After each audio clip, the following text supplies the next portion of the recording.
Hi everybody. We're doing a new procedure today. My lovely wife Leah here is getting some blood taken, as you can see. We have 3 cc's of an anticoagulant. This is typical PRP, but we're going to show you a better way to do it like I explained before, and how we can get more viable platelets, give you a better overall procedure and a better overall look and a better overall result. And we will do that. And we will be back with you in 2 minutes. So we have our 30 cc's of blood, and we are putting it in these new tubes here that have, these are tubes that are going to separate the PRP, but it's done in a new novel way that we're going to show you. So here we have our 30 cc's. We are going to put one of these nice things on the bottom here to not make any of our blood come out. And we are going to put one on the top. Now we know that centrifuges are balance, counterbalance. So what we need is a counterbalancing tube, which I have right here. And in this counterbalancing tube, we are going to put water, and we're going to balance it out. So we'll use one of these syringes here, and we'll get we'll get a cup of water from right here. I have it right here.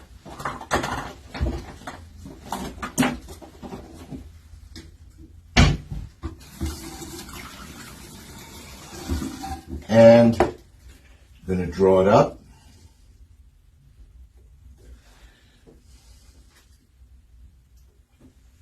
And balance it, okay?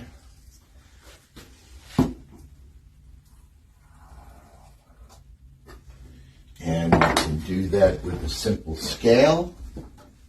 Sorry, I'm not totally prepared like I usually am, but we will balance it out so you get a nice look at how it works, and we will see what we get. We're balancing our blood, and we are balancing our water. It's just about there. Perfect. And now with this, we are going to cap this off as well, and then we are going to put it in our centrifuge at, can I get you to open this? I got it. We're going to cap this off as well. Actually, these don't fit. I guess we're not. Clear. And we're going to put this in the centrifuge here.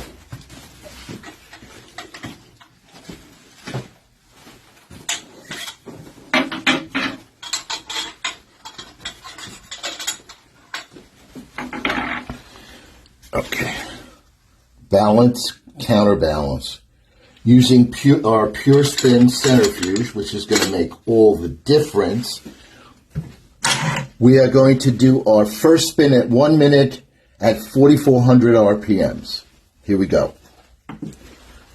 So we have our first spin, we have our water, and we have our separation for the platelets. We have red cells, platelet poor plasma, and a thin coat in there called the buffy coat that we are going to draw off.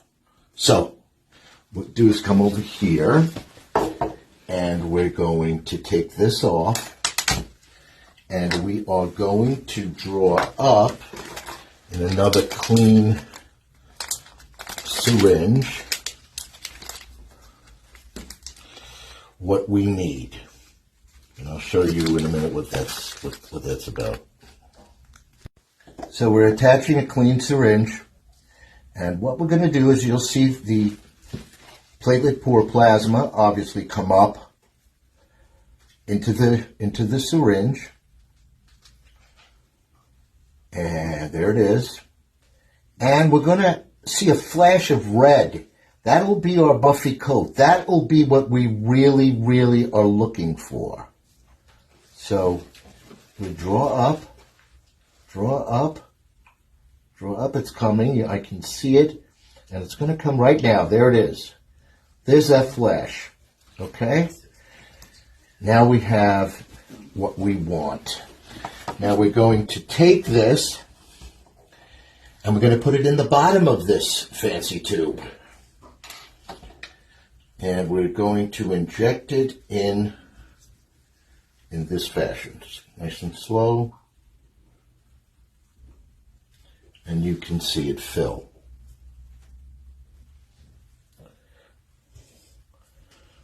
Wonders of science. I'm going to recap. And we're going to now do our second spin. Wait.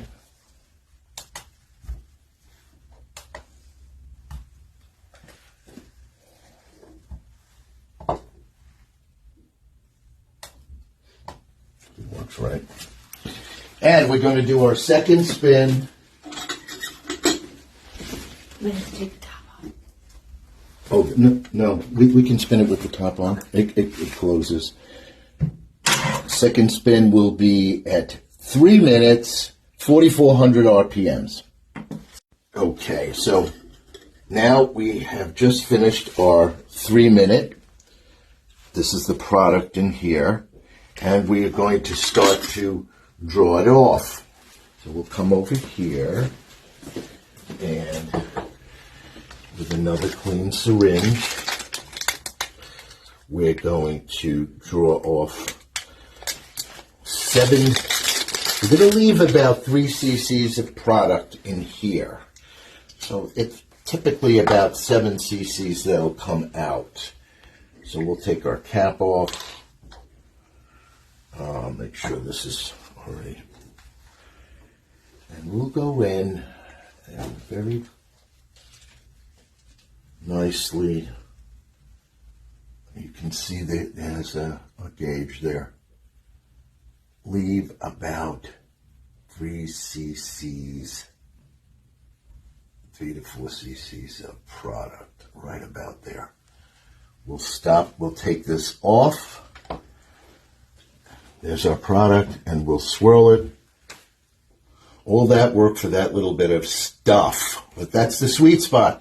This is what is going to be injected, and we're going to use VAMP today with it, salmon sperm DNA, and we are going to combine them and do my wife's tear troughs. So we'll be back in a second. So this is VAMP. Been using a lot of this lately with microneedling. Salmon sperm DNA, PDRN, right? This is what it looks like. Looks like just a regular filler. And we are now going to take our product in a smaller syringe and we are going to draw it off and mix it. And then we'll be ready to start. So let's draw off what we need. Here you go.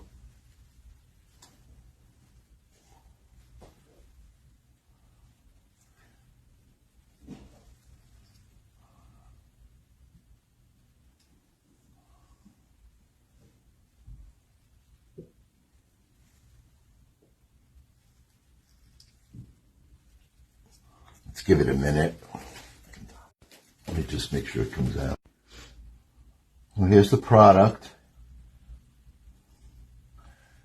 And we have about 3 to 4 cc's is what we need.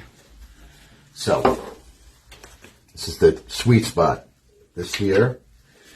And we are going to get a warlock.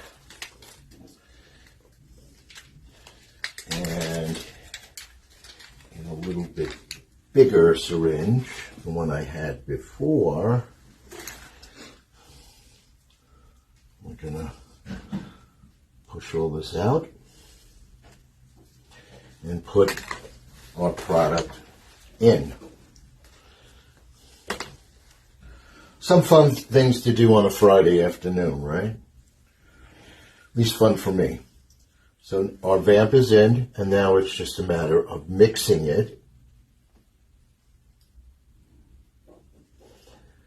And then I can use the same vamp syringe, fill it,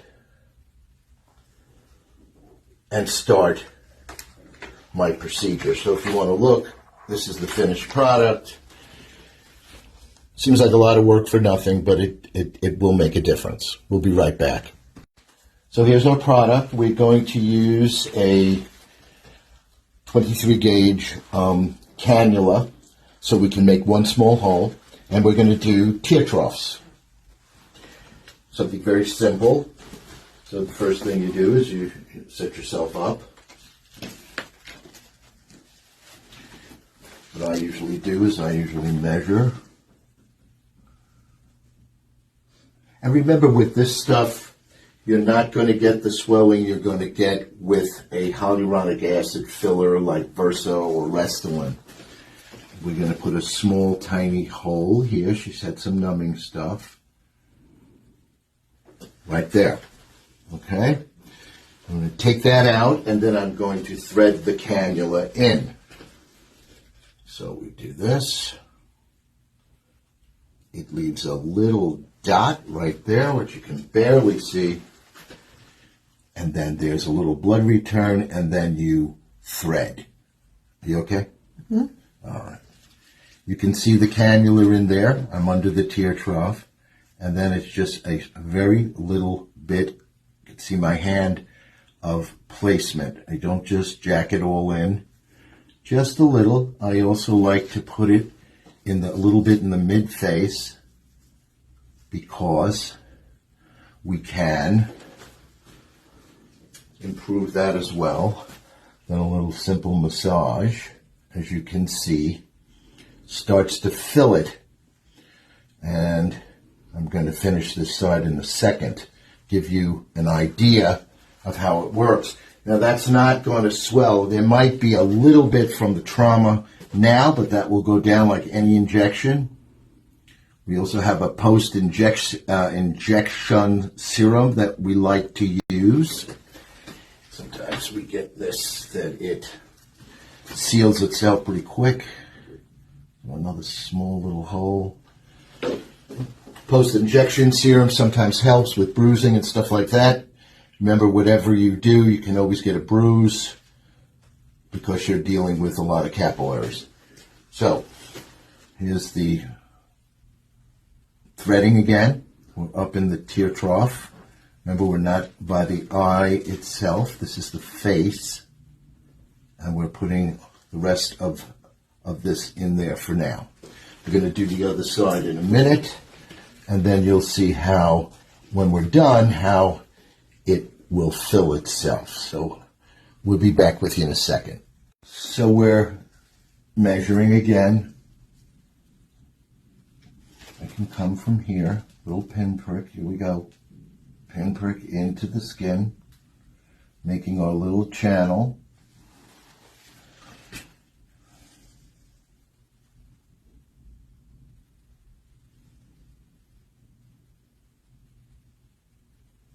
Can I give you this?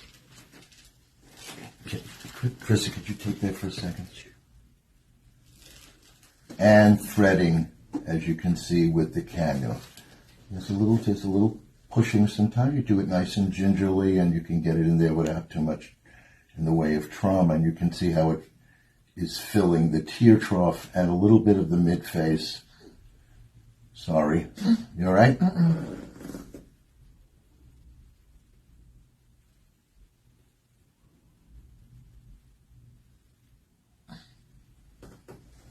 Nothing there. You okay? Are you done? And this.